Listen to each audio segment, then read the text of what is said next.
Územie Trenčianskeho kraja je známe svojimi prírodnými aj kultúrnymi pamiatkami. V tejto reportáži kladieme dôraz a chceli by sme divákom zároveň teda predstaviť tradične pestované produkty, predstaviť spôsob, akým sa dá hospodáriť na pôde v systéme ekologického poľnohospodárstva. Takisto by sme sa chceli zamerať na predstavenie tradičných jedál a gastronómie. Ekoterm Myjava vznikol v roku 2001. Naším prvým cieľom bolo pestovať systém ekologického poľnohospodárstva, hlavne liečivé rastliny a staré druhy plodín, kde medzi ne patrí hlavne pšenica špaldová a pohanka. Taký prvý výrobok, ktorý v roku 2001 vznikol, celozrnná špaldová múka. Bol to prvý certifikovaný biovýrobok na Slovensku a náš cieľ okrem pestovania bolo, aby sme tieto výrobky dostali i na slovenský trh. Hospodárime na výmere 156 hektárov, z toho je 19 hektárov ovocný sad starých odrôd jablk. Tieto jablká spracovávame na sušené jablká a dodávame ich do muštárne, ktorá z nich spracováva biomušty. A z liečivých rastlín pestujeme hlavne teraz medovku, echinaceus, korocel, fenikel.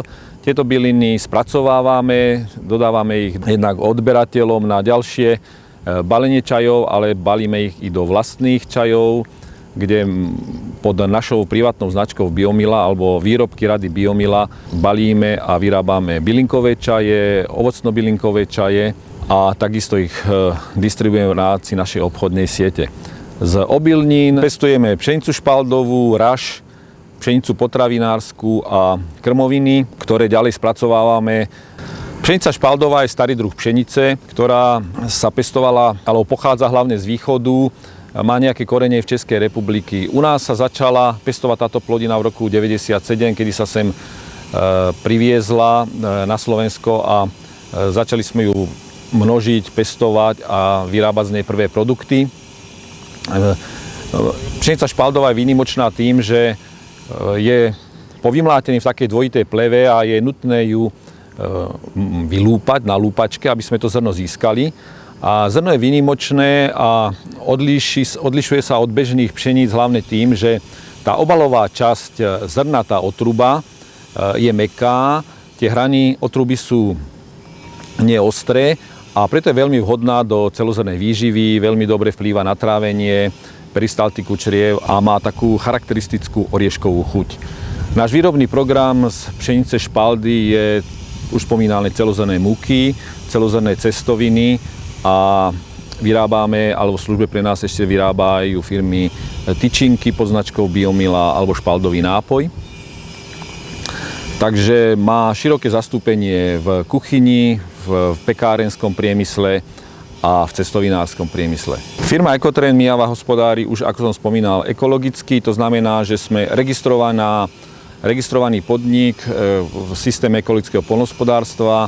Sme povinní dodržiavať pravidlá alebo nariadenie Európskej únie pre hospodárenie v ekologickom poľnohospodárstve. V rámci plánu rozvoja vidieka sme sa uchádzali i o prostriedky na investície a na modernizáciu nášho podniku. Podarilo sa nám získať prostriedky, respektíve náš projekt bol vybraný a schválený. Použili sme prostriedky na modernizáciu farmy, a to na nákup lúpačky na špaldu, kde nám táto lúpačka pomohla zlepšiť kvalitu lúpania a hlavne zefektívniť celú výrobu. Potom sme získali prostriedky na informačný systém, ktorý nám pomáha ďalej zefektívniť celý proces plánovania, účtovania a vyhodnocovania všetkých procesov vo firme, ktoré vykonávame. A tretia časť projektu bola modernizácia, respektíve rekonštrukcia skladu poľnohospodárskych bioproduktov, ktorá nám zase pomohla zefektívniť a zlepšiť kvalitu z pohľadu hygienických a potravinárskych predpisov.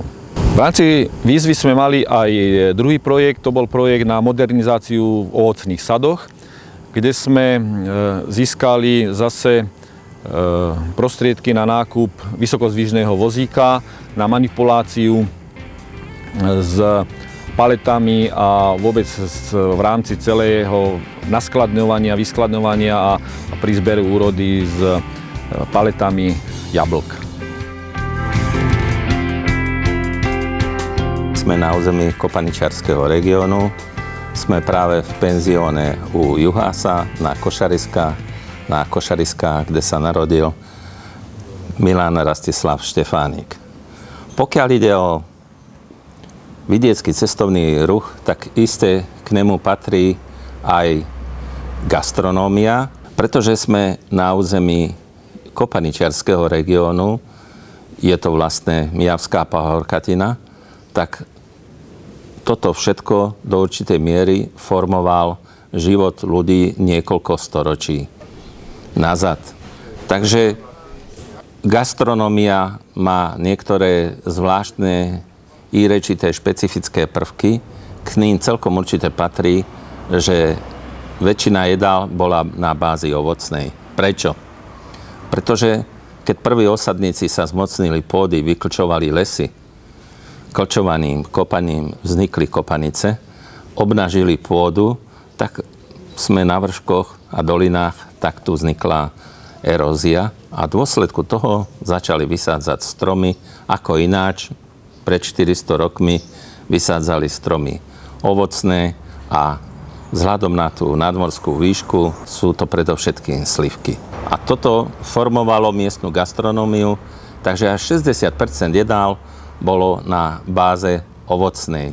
A vznikli také produkty, ako sú cestenice, slivkové gule a celá rada ďalších a ďalších jedál, ktoré sú na tejto bázi. My sme tu už 5 rokov. Postupne sme vyvíjali svoj spôsob varenia a našu filozofiu. A pred pár mesiacmi sme konečne sa dopracovali do bodu, že sme sa rozhodli mať suroviny z tzv. 0 kilometrov. Tak znamená všetko miestne, od susedov, naše. Príklad by bolo, že všetko, čo sa tu na našich pastvinách pastie, napríklad kravy, angus alebo ovečky, cvartbles, tak tie máme úplne čerstvé, varíme z nich, na pstruhy chodíme ich chytať.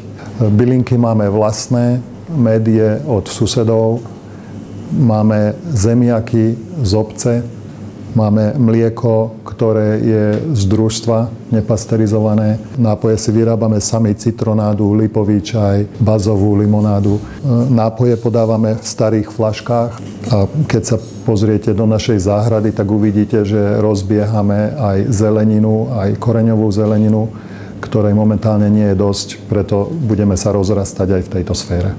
Snaha je mať všetko uvarené kvalitne starým spôsobom z miestnych surovín. Múka samozrejme patrí k histórii tohoto regiónu. Pečieme kváskový chlieb. Denne robíme čerstvý chlieb, ktorý má 2 dni, cesto má 2 dni. Ďalej koláče, buchty, lokše, všetky robíme čerstvé. Pripravujeme to v peci na drevo. Snažíme sa to priniesť na autentických tanieroch keramických. Všetko je ručne vyrobená keramika podľa originálov, čo boli v tomto kraji. Naša snaha je priniesť ku každému stolu našu domácnosť. Sú u nás na návšteve. Je to vysvetlené v jedálnom lístku, ktorý tvoríme denne. Vždy sa vytvorí podľa postupu, čo príroda dala, čo susedia dali, vytvorí sa nové jedlo, nová receptúra, uvarí sa, na druhý deň sa urobí nový jedálny lístok. Vždy napíšeme na jeho spodnej časti, kto je dodávateľ. Snaha je všetko mať od miestnych ľudí alebo vlastné. Postupom času sa určite dopracujeme do 100% nezávislosti. Myslím si, že je to špičková kvalita z miestnych zdrojov. Takže každý sem chodí vždy s očakávaním nejakého prekvapenia, čo je dnes nového. Organizácia Slow Food podporuje dobré, čisté, férové, lokálne a hlavne sezónne produkty a potraviny. Oficiálne kontaktným miestom sa stala reštaurácia u Juhása, kde za našej prítomnosti im bola odovzdaná táto známka kvality.